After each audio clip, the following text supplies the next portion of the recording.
Today we're going to be covering rotations. The idea behind rotations is being able to get ourselves in the best position possible to be able to defend all the bomb sites that we're playing. These rules can apply to pretty much every single map, and it's stuff that I've been teaching people in Radiant and Plus environments to be able to get them to understand. So these protocols here will help you not only in your ranked environments but in a team environment as well. First thing we're going to be covering is positions on the map. There's two specific positions that people will fill or play in a team environment on defense, and that's the anchor and the float. Now the anchor is represented by the cipher here or the omen over here. In these situations or these positions, you'll notice they're the furthest left or the furthest right. The furthest left and furthest right will always identify the anchor because they're the last ones to leave the site. They're like the captain of the ship of the Titanic. He's the last one to reach safety. He will also be the last one to rotate off of the bomb site. So there's very specific positions that he must play in order to get the most of his rotation, but also be able to still defend the bomb site and have the information required should the enemy team try to cancel and attack his bomb site. The biggest and most important rule for the anchor is he has to exist. This thing is the most important thing because as soon as the anchor dies here, this site is now compromised, and at any point in time, someone can easily flood into that spot. So the existing is most important, but the positioning is also important. We'll say, for example, someone calls out 3A. It's likely that there's going to be an A take, and based on the timer, we can determine that it's most likely going to be that spot. If that's the case, the anchor does not want to play all the way to the right. He wants to be in a position where he can easily rotate. Playing CT can still give him a spot where he can launch into the site should they cancel an attack B site, but also gives him enough pacing that he's able to rotate a little bit faster to be able to help defend bomb site if necessary. This may seem like a small little rotation piece, but it is a big factor. The difference between being here and here is a difference between winning or losing a gunfight. Just a few paces or a few seconds here and there can be the difference of him being in this position to catch someone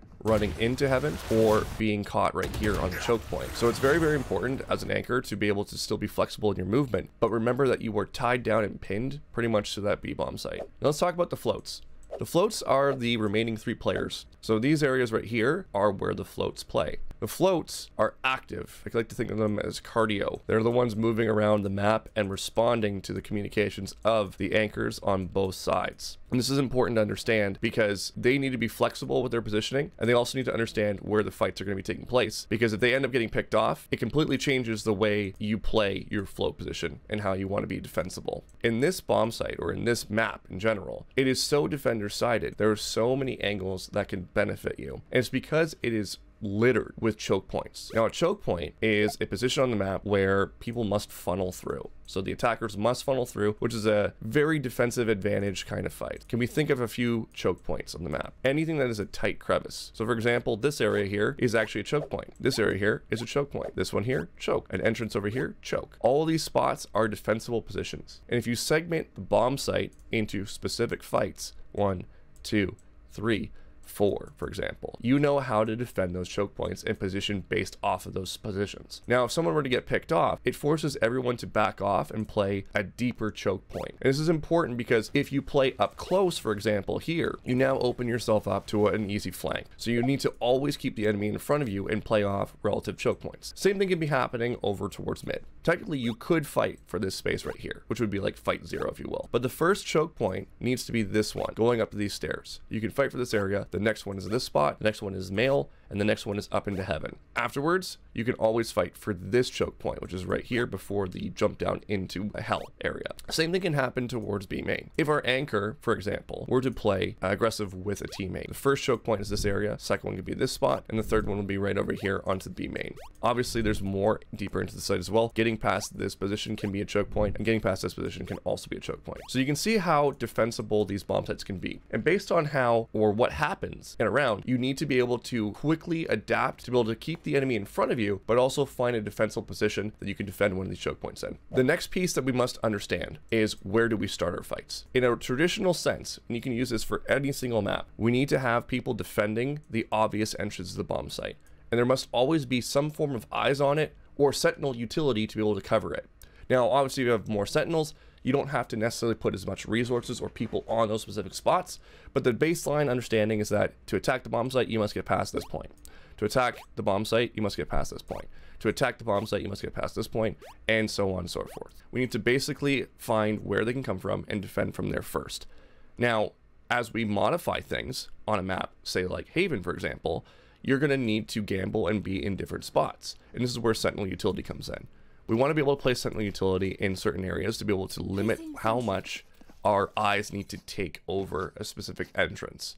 That way we're able to mold our defense around it and be able to defend from choke points and fall back in specific areas based on how the enemies attack.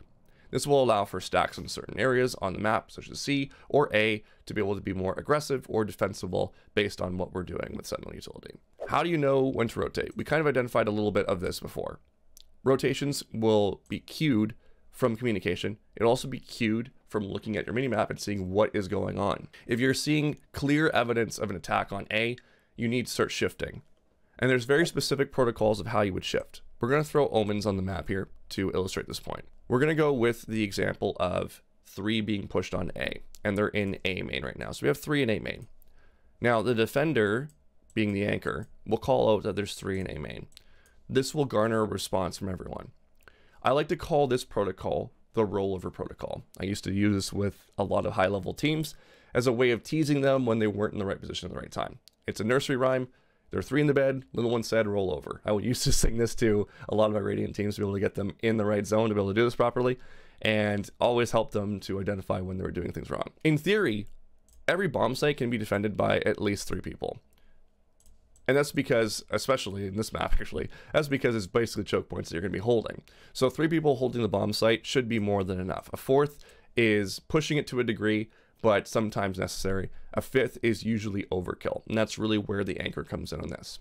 So what we need to identify is that if there are 3 towards A, we must all shift one direction to the left in the mindset of covering these choke points that we talked about before. So what needs to happen then is if there's 3A, we need to have everyone other than the anchor on the left-hand side shift one direction to the left. So you can see how this will have everyone roll over. In this case, you'd have someone defending vents who's able to quickly rotate if these omens have a hard time on A. And you'll also be able to cover any particular timings of someone shifting over. Now, why is this important? We shift over in this specific way to make sure we cover all holes so that those pesky Reyna mains don't come up and flank us. Let me give you an example. Let's say that we call out 3A and we have one other player, other than the people who are rotating to the left, decide to shift over. We'll give you a really good example, which has happened in this video in particular we're going to see. One person will shift all the way over here and start defending this spot. Well, now we've left a big crack in this position here, which makes it incredibly difficult for our defender on B to be able to hold 2 entrances into the bomb site, which should otherwise be incredibly easy for that person. So it's very important that everyone fulfills their role when they're rotating based on what is being called out and shifting one direction to the left to be able to fill in any potential holes for a potential lurker. Same thing can be happening with the anchor. Now the baseline rule again is the anchor must stay on the bomb site as long as possible. If they shift all the way over like this, now you've left the B site open for a post-plant position, and now we're in a bad spot. We're going to talk about some advanced ideas behind defending bomb sites. We're going to start off with a new protocol called the TOTTER protocol, or the SEESAW protocol. Now if you think back to when you were a kid, you used to play in the park, and you would play on this one little thing. It was like a board that goes this way, and one kid would sit on one side, the other kid would sit on the other side. You would bounce up and down, and based on the weight, one side would go up faster or the other, and sometimes you have to jump on it to be able to help the other person go up. The point being is that just like the teeter-totters that you see, one side cannot be up at the same time as the other side. It would just break the board. One side must be down, one side must be up. When we're playing in this theory, if we're going to be aggressive on a defensive setup, let's say towards this particular setup right here, we want to be able to keep the teeter-totter in line with itself. What that means is if we have aggression into B main, we cannot have aggression into A main at the same time. You can see how this will create that teeter-totter board across the map. And why is this important? If we have 2 sides aggressing and one side gets caught, you now open up that site for a post plant, and these people will be out of position to rotate. If we remember back to what we're talking about with the anchor being able to shift into a position where he's able to rotate a little bit faster and save those few seconds, imagine how much longer it's going to take for them to be able to get into that position to be able to defend. Now in certain maps, we could get away with it a little bit because rotations will be easier on a flank. But in this case, flanks in split are really, really difficult in terms of timing, and a lot of times usually are not worth it based on Cypher utility or Sentinel utility that's placed on the flank. So we always have to keep in mind that if one side's aggressive, the other side must maintain a passive position. And typically what will happen is the Sentinel on the defending team will usually play the opposite site. This allows them to slow things down by using trips and whatnot to give the other people vital information, but also vital time to be able to rotate off of their misstep being aggressive on one side. Now we're going to talk about flipping the map. Flipping the map is another advanced protocol when it comes to moving around and rotating. Flipping the map is usually identified when a team on attack starting out wins like 12 rounds or something ridiculous. We'll say the 9-3 curse. So we'll say it's a 9-3 for the attackers, and now they switch over to defense. What ends up happening in that 9-3 course? We see a lot of rounds being lost. The reason why it's being lost is because we've changed the way that we have won previously. If it ain't broke, don't fix it. If you're being overly aggressive in one way and it's working, running them down is good. We see this very commonly on maps like Haven, for example, where we be very aggressive and we run it down, and 10 seconds into the round, the bombs will be down, and you see a lot of frags going your way. All of a sudden, we go on defense, we stop playing like that. Why? If it was working before, keep doing it.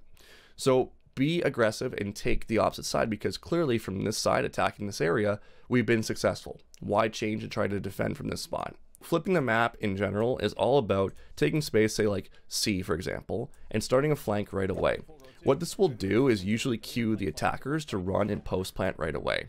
And most of the time, especially in a ranked environment, they're going to plant in a spot very similar to default, which is great for us because we're going to be flanking. And once we flank, we're now having the plant for us versus against us. A smart team will identify that a flip the map is going to happen and start planning towards CT and defend the bomb from the CT area.